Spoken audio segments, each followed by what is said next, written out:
एक बार भगवान गौतम बुद्ध अपने शिष्यों के साथ किसी पर्वतीय स्थल पर ठहरे थे। शाम के समय वह अपने एक शिष्य के साथ भ्रमण के लिए निकले। दोनों प्रकृति के मोहक दृश्य का आनंद ले रहे थे। विशाल और मजबूत चट्टान को देख शिष्य के भीतर उत्सुकता जगी। उसने पूछा, इन चट्टानों में तो किसी का शासन नहीं होगा क्योंकि ये अटल अविचल। शिष्य की बात सुनकर बुद्ध बोले कि नहीं, इन शक्तिशाली चट्टानों पर भी किसी का शासन है। लोहे के प्रहार से इन चट्टानों के भी टुकड़े टुकड़े हो जाते हैं। इस पर शिष्य बोला, तब तो लोहा सर्वशक्तिशाली हुआ। बुद्ध मुस्कुराए और बोले, नहीं, अग्नि अपने ताप से लोहे का रूप परिवर्तित कर सकती है।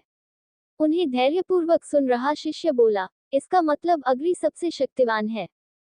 बुद्ध ने फिर उसी भाव से उत्तर दिया, नहीं, जल अग्नि की उष्णता को शीतलता में परिवर्तित कर देता है तथा अग्नि को शांत कर देता है। शिष्य कुछ सोचने लग गया। बुद्ध समझ गए थे कि उसकी जिज्ञासा अब भी पूरी तरह शांत नहीं हुई है। शिष्य ने फिर सवाल किया, आखिर जल पर किसका शासन है?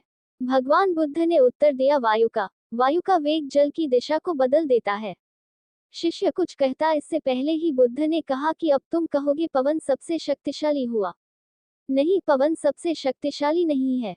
सबसे शक्तिशाली है मनुष्य की संकल्प शक्ति, क्योंकि इसी से पृथ्वी, जल, वायु, अग्नि इत्यादि को नियंत्रित किया जा सकता है। जीवन में कोई भी